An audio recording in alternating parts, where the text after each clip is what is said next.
Nandu's world రమానందన భర్త జాగర్లమూడి మధుకర్ మోసాలు ఒక్కొక్కటిగా బయటకు వస్తున్నాయి. ఒక్కతాటిపైకి వచ్చిన బాధితులంతా పోలీసులను ఆశ్రయించారు. జాగర్లమూడి మధుకర్తో పాటు ఆయన భార్య రమానందనపై లీగల్ ఫైట్ కు రెడీ అయ్యారు. మరోవైపు ఇంకొందరు బాధితులు ఆధారాలను బయటపెడుతున్నారు. ఇకపై సైలెంట్ గా ఉండబోమని, ఫ్రాడ్ కపుల్ సంగతి తేలుస్తామని చెప్తున్నారు. జాగర్లమూడి ఫ్రాడ్ కపుల్ మధుకర్ రమానందన బాధితుల లెక్క తేలడం లేదు. ఇంకా ఎంతమంది బాధితులు ఉన్నారు అన్నది తేలాల్సి ఉంది. కొందరు మోసపోయామని చెప్పుకోలేక లోపల కుమిలిపోతున్నట్లు తెలుస్తోంది. అయితే మరికొందరు మాత్రం ఫ్రాడ్ కపుల్ మోసాలకు అడ్డుకట్ట వేయాల్సిందే అంటున్నారు. అంతేకాదు జాగర్లమూడి కపుల్ మోసాలను ఆధారాలతో సహా బయట పెడుతున్నారు. ఏం చేశారో ఏం చేయలేదో పక్కన పెడదాం. అవన్నీ ప్రూఫ్స్, ఎవిడెన్సెస్, విక్టిమ్స్ ఆల్రెడీ మాట్లాడుతున్నారు.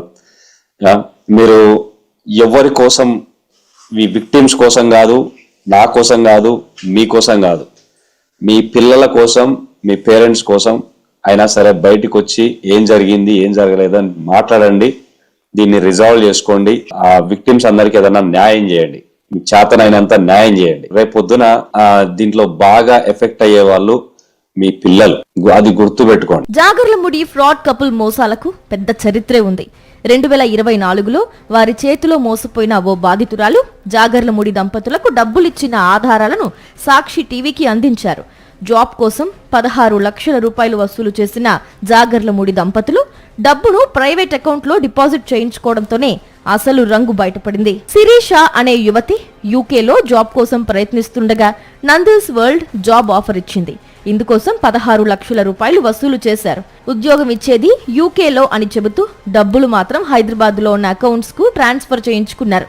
2024 డిసెంబర్లో హైదరాబాద్ జూబ్లీహిల్స్ లో ఉన్న Krishna jewellers pearls gems account కు 7 లక్షల రూపాయలు ట్రాన్స్ఫర్ చేయించుకున్నారు. ఆ తరువాత ఆ ఫ్రాడ్ కపుల్ సూచనతో మరో 9 లక్షల రూపాయలను ప్రమోద్ మున్షి అనే వ్యక్తి అకౌంట్ లో డిపాజిట్ చేశారు శిరీష. పక్కా స్కెచ్ తో యూకేలో జాబ్ ఆఫర్ పేరుతో మోసం చేస్తున్న జాగర్లమూడి ఫ్రాడ్ కపుల్ స్టైలే వేరు. జాగర్లమూడి మధుకర్ కేవలం వాట్సాప్ కాల్ మాత్రమే మాట్లాడతారు. అది కూడా డబ్బులు ట్రాన్స్ఫర్ కోసమే.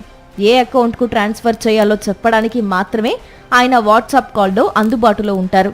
డబ్బులు చేతిలో పడ్డ తరువాత జాగర్లమూడి ఫ్రాడ్ కపుల్ తీరే పూర్తిగా మారిపోతుంది. డబ్బులిచ్చిన వారు ఎవరో తెలియదు అన్నట్లుగా జాగర్లమూడి మధుకర్ వ్యవహరిస్తారని బాధితులు చెబుతున్నారు. ఫోన్ లిఫ్ట్ చేయకపోవడం, వాట్సాప్ కాల్ కు రెస్పాండ్ కాకపోవడం ఆయన నైజం అంటున్నారు. ఇలాంటి పరిస్థితుల్లో కోటి ఆశలతో యూకే చేరుకున్న వారు తీవ్రమైన ఒత్తిడికి గురవుతున్నారు.